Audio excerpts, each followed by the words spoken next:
अच्छा अब आप बताइए आकाश, इस पर आप बताइए, आइडेंटिटी क्राइसिस से गुजर रहा है क्या केकेआर, और अभिषेक नायर का WPL का ऑक्शन आपको क्या कहता है?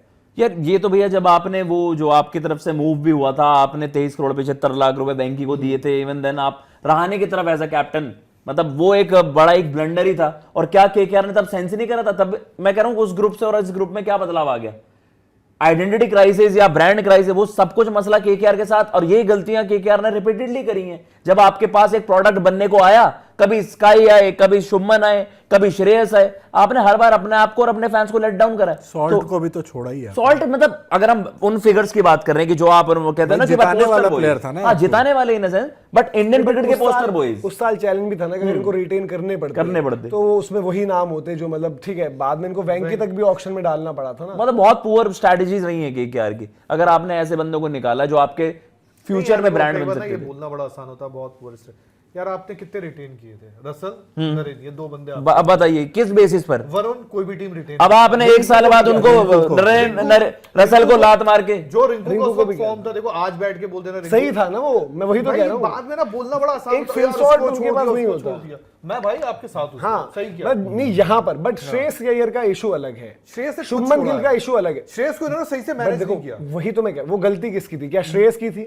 वो फ्रेंचाइजी की और गंभीर साहब की, वो उनके कमी रही ना। और आपके बैकअप प्लान क्या थे? सिमिलरली शुभमन गिल, श्रेयस की जगह आपने रहाणे को कैप्टन पिक करा।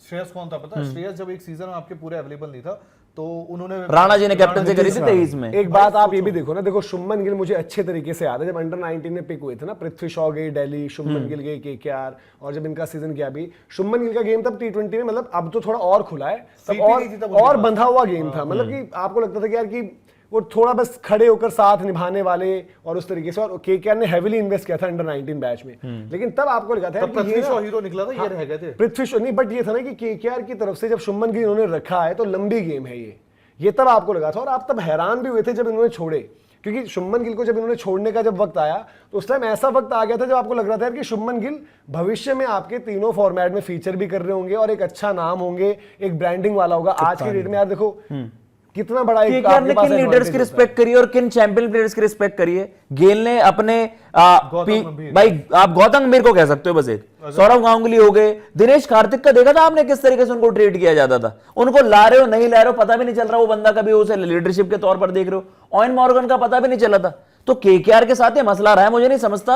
आप फ्रेंचाइजी को इतना बड़ा दिखाना चाहते हो कि हमारा कोई फेस नहीं है, बट बिना फेस के आप फ्रेंचाइजी भी नहीं रहोगे भाई। थोड़ा सा देखो ये चीजें भी हुई है कि जैसे अभी आपकी परफॉर्मेंस भी, अगर आप थोड़ा सा ट्रैक करो इसको, जैसे जब आप जीते भी आईपीएल, ठीक है, उसके बाद आपका आईपीएल जीतने के बाद ही क्या हो गया कि भाई आपको गंभीर साहब नहीं मेगा ऑक्शन की भी तो सिचुएशन आ गई। हाँ जी, हाँ जी। तो तब आपको याद होगा कि जब वहां पर ये हुआ था कि शाहरुख खान और केकेआर मैनेजमेंट ये चाहती थी कि भाई रिटेंशन बढ़ा दी जाए। बहुत मीटिंग में आपके पास मतलब वो था ना, मीटिंग में भी लफड़ा हुआ था।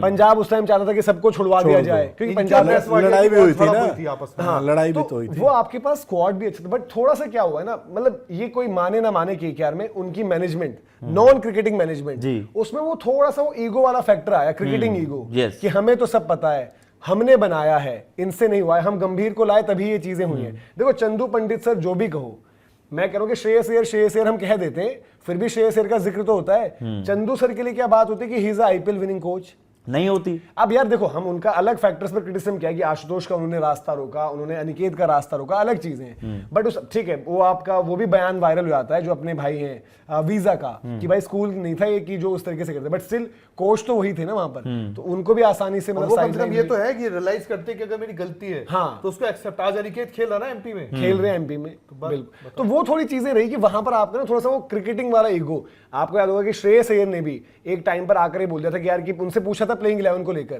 तो उन्होंने बयान दे दिया था एक तरीके से पोस्ट मैच प्रेजेंटेशन में कि यार मुझे तो जो बताया गया ऊपर से, फिर वेंकी मैसूर वहां पर लपेटे में आ गए, फिर आपने एक रिलीज करी, फिर उसके बाद श्रेयस ने फिर उस मुद्दे पर बोला। तो ये सब चीजें भी कॉस्ट करी हैं आपको, जहां पर जो केकेआर की लेगेसी को लेकर बात कर रहे हैं। यार देखो केकेआर के लेगेसी में बस एक ही कल्ट फिगर रहे हैं, वो है गौतम गंभीर। दूसरी बात क्या, चंदू सर ने पिछले साल हरवा दिया तो सारा ठीकड़ा तो हार का फोड़ा गया ना। बट दो चीज जीत में तो आप शेडो ही कर दिए गए गंभीर साहब द्वारा, जबकि वो मेंटोर थे। इसमें दो चीजें ना, देखो कोलकाता नाइट राइडर्स क्योंकि कोलकाता की टीम है, कोलकाता में आपको पता है पैशन नेक्स्ट लेवल है, तो कोलकाता का माहौल वहां से बनता है, ठीक है। कोलकाता की और सेंटर्स में आप देखोगे जैसे एक आरसीबी है, सपोज एक एमआई भी है, एक सीएसके, इनके साथ ये भी एसोसिएशन है कि भाई कि तीनों प्लेयर्स बड़े थे, विराट, रोहित और धोनी, बट आरसीबी को अगर हटा दो सीएसके और एमआई के पास ट्रॉफीज भी थी, केकेआर के पास भी वो ट्रॉफीज थी, लेकिन केकेआर का वो उस तरीके से ओवरऑल वो माहौल नहीं रहा।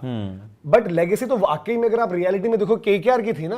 अगर केकेआर उस दिन जब वेंकटेश अय्यर वाला आधा सीजन आया वो ट्रॉफी जीत जाती, तो बताइए आप टाइटल्स क्या होते? 4 मतलब आपके 4 हो जाते, उनके भी 4 रहते सीएसके के, बराबरी पर आ जाते ना आप उस दिन वहां पर। तो वो केकेआर मतलब उस चीज पर थोड़ा सा मतलब मिस आउट किया। और थोड़ी सी चीजें ये भी हुई हैं कि भाई कि जो आप बोल रहे हो कि लेगेसी इसलिए भी नहीं बनी। अगर देखो जो भी होता है, देखो सोशल मीडिया को आपको देखना पड़ता है। आज इन इंडियन प्लेयर्स की हम बात करते हैं, शुभमन गिल जो भी है वो एक ऐसा प्लेयर है जो ओपिनियंस डिवाइड करता है जी। या तो आप उनके साथ हो, उनको खिलाओ, T20 में ऑल फॉर्मेट कैप्टन बनाओ, या फिर आज ये हो रहा है, आज क्या हो रहा है कि भाई देख लिया ऋषभ पंत को, देख लिया ऋतुराज गायकवाड़ को, देख लिया यशस्वी जायसवाल को, जब गिल खेलता है तो तुम गालियां देते हो।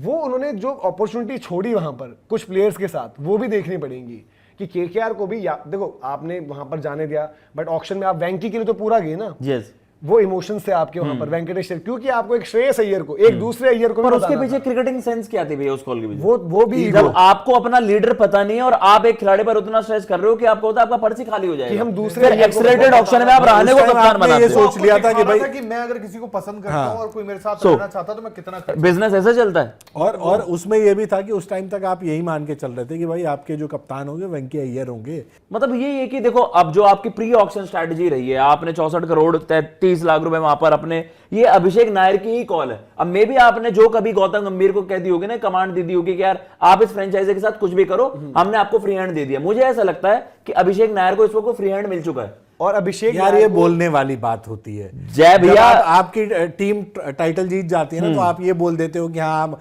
हमने सारी कमांड दे दी थी। जब वो टीम परफॉर्म नहीं कर रहे हो तो वही कमांड छीन भी ली जाती है। ठीक है, तो ऐसा नहीं होगा कि अभिषेक नायर को आपने आके, ठीक है उनका इन्फ्लुएंस जरूर होगा, बट ऐसा भी नहीं होगा कि जाओ अभिषेक नायर आप 65 करोड़ कर लो, 100 करोड़ कर लो, कुछ भी टीम बना लो। केकेआर में अगर आप अच्छे से गौर से देखो, क्योंकि सोशल मीडिया का जमाना है अभी ना, ऐसा चल रहा है जैसे टीम में इनके जो प्लेयर्स आए, मतलब अब वो ये बताया जा रहा है कि अभिषेक नायर, जैसे बोल रहे अभिषेक नायर कि यार वेंकी जब हमारे पास ट्रायल पे आया तो मैंने वेंकी को देखा, वही तो वेंकी आया और वेंकी ने क्या बैटिंग की। और सबसे अच्छी बात थी वेंकी की बैटिंग और बॉलिंग नहीं, कैरेक्टर। सबसे अच्छी बात थी कि वो बंदा एटीट्यूड में था, कैरेक्टर। मतलब ये एक मैसेज है, पता आप समझ रहे हो मैसेज कि ये जो टीम बन रही थी, क्योंकि व्हाटएवर जो भी कहो यार, मतलब कई बार निकल के आता ना, उसने रखा, इसने रखा, इसने रखा। अभिषेक नायर था जो बंदा, ये तो तेरे को सबको पता था कि इंडियन टीम के, मतलब जो इंडियन डोमेस्टिक वाले बंदे वो सारे वही कर रहा था। तो वो एक आपको वो बता रहा है ना, देखो अगर अभिषेक नायर ने if he pools of a WPL in IPL, वो वाली बात है, पैसा आपके पास है। और अगर कहीं गलती से केकेआर गुजरात जायंट्स बन गई, देखो गुजरात जायंट्स भी ऐसा चेन्नई टाइप सिचुएशन में थी ना वहां पर, तो वो अभिषेक नायर के हाथों में है। आपको अभी इस ऑक्शन में मार्केटेबल और ब्रांड्स ये सब नहीं मिलने वाले, बट आपको परफॉर्मेंस मिल सकती है। ट्रॉफी अगर निकालोगे तो फिर से आपका ट्रॉफी में नंबर क्या बढ़ जाएगा? बिल्कुल सही बात। कितने नंबर हो जाएंगे? टाइटल हमारे 4 हो जाएंगे। ना चाहते भी लोग बात करेंगे, जो कि केकेआर डिजर्व करती है यार बात होना। आप केकेआर के फैंस बताओ क्यों नहीं होती बात, और क्या आपने गलती करी इन खिलाड़ियों को छोड़कर जो आपने डिस्कस किए? कमेंट सेक्शन में बताना। इवन सूर्य कुमार यादव भी उसमें एक नाम है, कमेंट सेक्शन में बताइएगा आप।